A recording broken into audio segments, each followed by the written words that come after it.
Come on in. Get in here. Yeah, you. We need you. We want you to come on in here. This is a special episode of Strengthen Your Soul. So come on in. Get in here. We need you. We want you. Last night, we did the second part, of our three-part teaching on how do you love. How do you become a person who can demonstrate love with just great effect? It's just pinpoint right to the heart. And we talked about serving is actually one of the ways that you can control where your love goes. And we said where service flows, love goes. So come on in here, get in here, grab a drink. This is an important night. And we're going to cheers each other in about 1 minute, a little less than that. Tonight, for me, it's water. You've got to stay hydrated, my friends. Drink more water. Drink more water. Hey, it's been 10 weeks, roughly, since everything shut down. Since this thing we know is that COVID-19 took over our lives, turned our world upside down. And everything kind of shifted up. So I got a bit of an announcement, so stay tuned until the end. But tonight I want to talk to you about how do you love well. But before that, cheers. Let's take a drink together. I feel ready. So we've been talking about love. And we said the most important thing you can learn to do is to love deeply God, to love purely and strongly with tenacity those around you, and actually to learn to love yourself. And this is based on the teaching of Jesus. So those are the three most important things. And actually there are two, love your neighbor as you love yourself. So it was implied that you would love yourself. And we talked first night about enjoy. And we talked about serve. And now we're talking about the last one, honor. So I want to tell you about one of the hardest days, maybe in my life. It was one of the most beautiful days. It was painful because there was so much love. My first full-time job, like full-time permanent, I worked full-time, way more than full-time hours landscaping before this. But my first full-time permanent job, I worked with teenagers. And I worked with a church, and I was there for 4 years. And we just had remarkable success. We had seen teens of all different walks and stages and ages have dramatic life change. And some of them just experienced the love of God in a way that was just incredible. I'll never forget those days. I have probably a couple hundred connections on social media with just people who in my mind are teenagers. They're fully grown now. It was just a beautiful, beautiful season. And I remember the night I announced that I was done to all the kids. It was a morning and then an evening. But the morning I announced that, I cried so much. It was actually embarrassing. I could have stopped myself, but I didn't want to. Could have easily stopped myself. But I wanted to express the love I had for them through honor. And I honored all of those teens. When I said goodbye, and I let myself be entirely emotionally vulnerable with them, to go, I will miss every single one of you. So I cried Sunday morning. Then on the next Friday, we had a big youth event, and I was saying goodbye. Wept like a baby then. They made this honoring video for me, this video montage of all that I had done for so many of them. And I wept. I didn't think I was going to cry. And then the next Sunday, it was my final Sunday, I was brought up in front of the whole group of them, the whole church actually, and they did a video for me, and I cried again. And I'm like, I seriously thought I was out of tears at this point. And what it was is there was so much honor.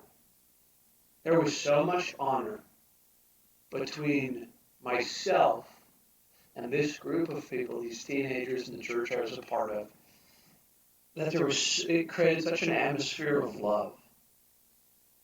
The honor there created so much love. So, how do you create a culture of honor? I want to talk to you about that real quick. Honor, one. Call out the best. So when I was with this group, when I was wrapping up my time there, I just talked about all the amazing things that were true about this group. About their kindness, their friendliness, their potential, their bravery, their courage. It spoke well of all the leaders who were around me. I set up a succession plan. See, when you call out the best in other people, when you sort of go, I see this in you, it actually creates a culture of honor, gives them permission to experience love in a way that is very profound and very unique. Number two,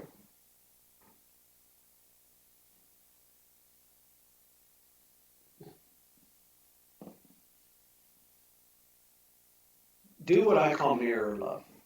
Mirror love, which is simply this: as you go, what would I want if I were in their shoes? What would be loving to me if I were in their shoes? So for me, when I was resigning from this job, I actually I walked into my boss's office probably 6 months before, and I just knew I was going to be done at the end of the year, and I said, I'll do everything I can to serve and help you. I got this one right. I did the honor thing right. And I said to him, I just want to give you as much heads up as I know. By the end of, it's probably November, December, I said, by June, I'll be done. I'm almost 100% certain that by June, I'm going to have a transition. And conversely, my boss at the time, great man, great friend to this day, he said, we'll keep you around till then. He didn't fire me, could have fired me on the spot, could have found reasons to nitpick or subconsciously when you're leaving people, often they can hit you on the way up. He never once did that. Gave me benefits. He actually gave me a gift on the way out worth hundreds of dollars, like a bonus in church world. That like never happens. So we had this system of mirror love where he did for me what I wanted, and I did for him what he would have wanted. And you just create so much honor and esteem because you're thinking about that. And number three, because every good principle has three. You honor them by calling out the best, doing mirror love, and then you leave a legacy.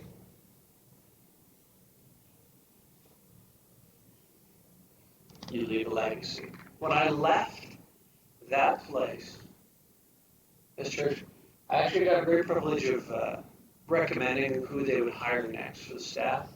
A great, phenomenal leader. And he was a great friend. Still is a good friend to this day. I actually wish I could connect with him more. He lives in Edmonton. It'd be cool to do that. But I got to leave a legacy. And what I had established went on to live beyond me. See, in a culture of honor, you call it the best, you do mirror love, you love others the way you want, but you also want to leave something behind.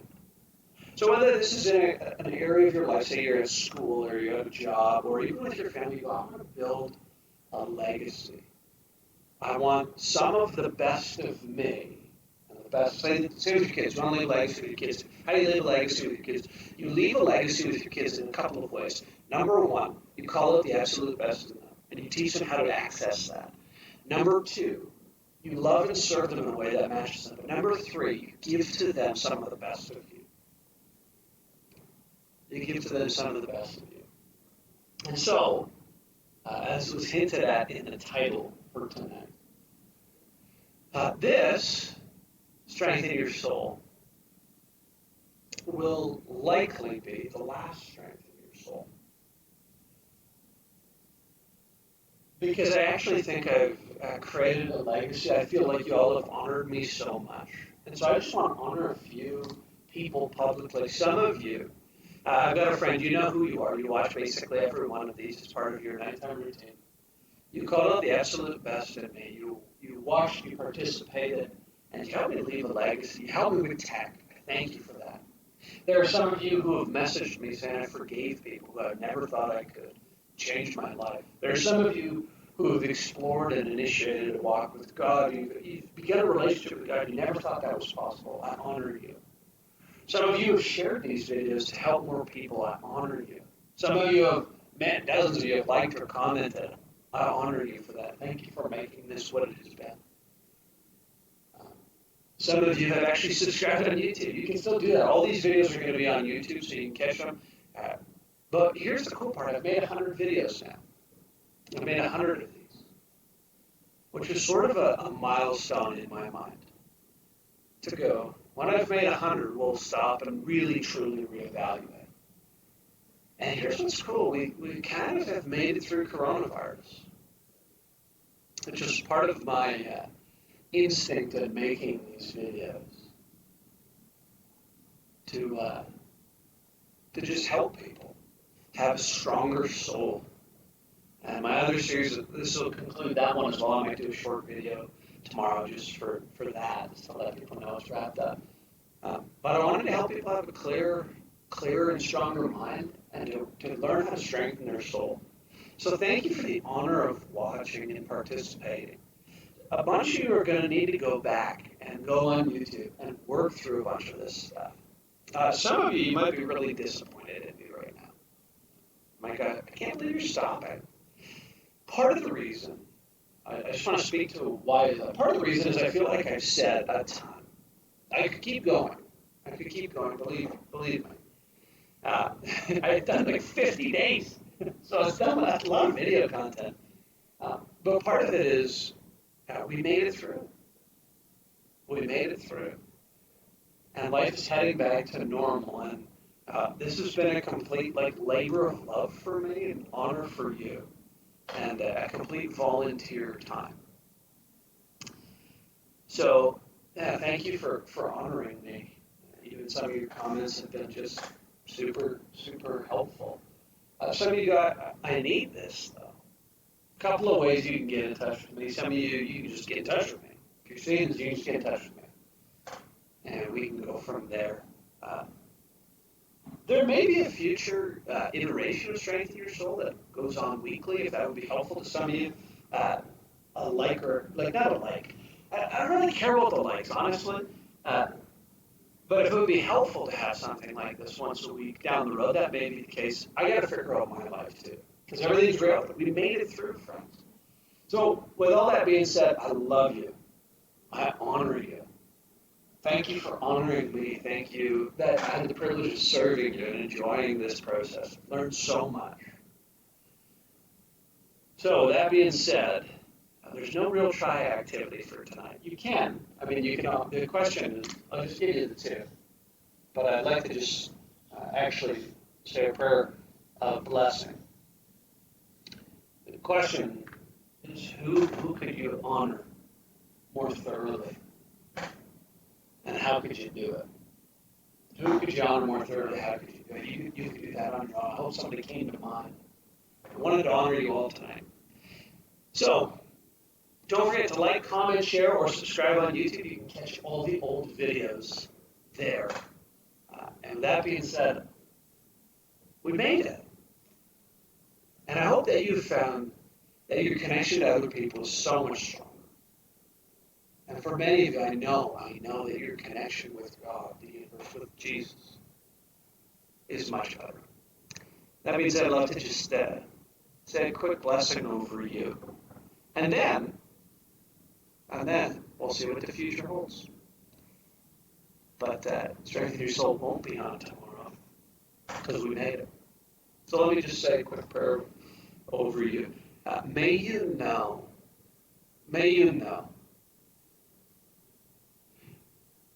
that every weight you carry in your soul that's marked by shame or failure or guilt can be relieved by the one who made and loves you. May you experience the love of God. And may you find your soul strengthened as you seek to honor both Him and others. And thanks for joining me in this whole series. Have an amazing night. Goodbye.